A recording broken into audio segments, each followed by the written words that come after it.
तो नमस्कार दोस्तों, कैसे हो। अक्सर लोग कहते हैं यार ये दुनिया बहुत बुरी है। यह किसी का कुछ नहीं हो सकता। हम चाहकर भी कुछ नहीं कर सकते। ऐसी तमाम बातें हैं जो हम कभी ना कभी सुनते हैं, जरूर मिलती है। लेकिन क्या किसी ने सोचा है कि ऐसा लोग क्यों कहते हैं। ऐसा तभी होता है जब कोई कार्य उनके मन मुताबिक नहीं होता, तभी ऐसा शब्द मुंह से ही निकल पड़ता है। लेकिन लोग क्या कभी ऐसा बोलने से पहले सोचते हैं कि क्या वास्तव में यह दुनिया इतनी बुरी है। आप इस दुनिया को जिस नज़रों से देखेंगे ये दुनिया वैसी ही दिखेगी। अगर आप अच्छा देखते हैं और अच्छा सोचते हैं तो आपको ये इतनी ही अच्छी लगती है। यानी वास्तव में यह दुनिया बुरी नहीं है। ये हमारी सोच पर निर्भर करता है। इसलिए जो लोग इस दुनिया को अच्छा बनाने चाहते हैं, पहले खुद को बदलना होगा। यदि आप बदल गए तो निश्चित ही यह दुनिया भी बदल जाएगी। बस जरूरत है एक कोशिश और पहल की। बहुत समय पहले की बात है। एक राजा राज करता था। उसके राज सभी सुखी थे। सभी प्रजा अपने सुख पूर्वक जीवन व्यतीत कर रहे थे। इसकी चर्चा राज के मंत्री राजा से अक्सर किया करते थे, जिसे सुनकर राजा खद को गौरव महसूस हुआ। लेकिन एक दिन राजा ने मन में व्याख्या ख्याल आया कि क्यों ना मैं अपने प्रजा को सुखपूर्वक जीवन यापन का खुद से निश्चित करूं।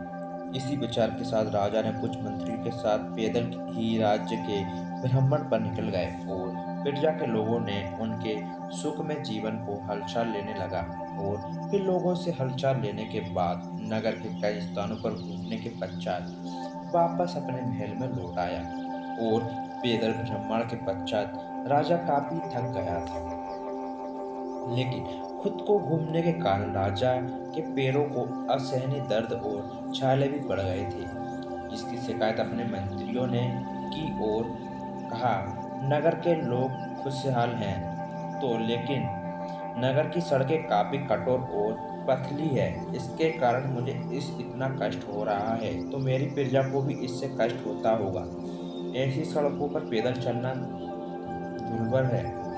इन सब बातों को ध्यान में रखते हुए राजा ने आदेश दिया कि नगर की पूरी सड़कों पर चमड़ों की कवर से ढक दिया जाए, ताकि लोगों को चलने में परेशानी ना हो। राजा के इस फरमान को सुनकर सभी मंत्री चिंतित हो गए और सड़क को चमड़े के ढकने के लिए न जाने कितने निरीह प्राणियों की हत्या करना पड़ेगा और कारण बहुत पैसा भी व्यर्थ होगा। किसी को कुछ समय नहीं आ रहा था कि राजा के आदेश का क्या किया जाए। लेकिन उन मंत्रियों में एक बुद्धिमान व्यक्ति राजा के पास आकर बोला, हे राजा, यदि राज के पूरे नगर को चमड़ी से ढकने की बजाय यदि आप अपने पैरों में जूते पहनकर चलें तो कोई भी कंकड़ हमारे पैरों को चूम नहीं सकता।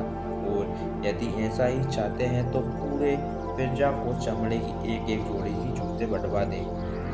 उस व्यक्ति बुद्धिमान के सुझाव से अधिचकित था और राजा को समझ में आ गया था कि गलती उसी की है। यदि वह अपने पैरों में जूते पहनकर चलता तो उसके पैरों में कंकड़ नहीं चुभते। और इस तरह इस दुनिया को बदलने से पहले खुद को बदलना आवश्यक है। और फिर राजा ने उस मंत्री की सलाह एडवाइस की खूब सराहना की और पूरे प्रजा में सबको एक एक जोड़ी जूते भी वितरण किए। तो दोस्तों, ये वीडियो अच्छा लगा हो तो हमारे चैनल को लाइक करें, सब्सक्राइब करें और शेयर करें।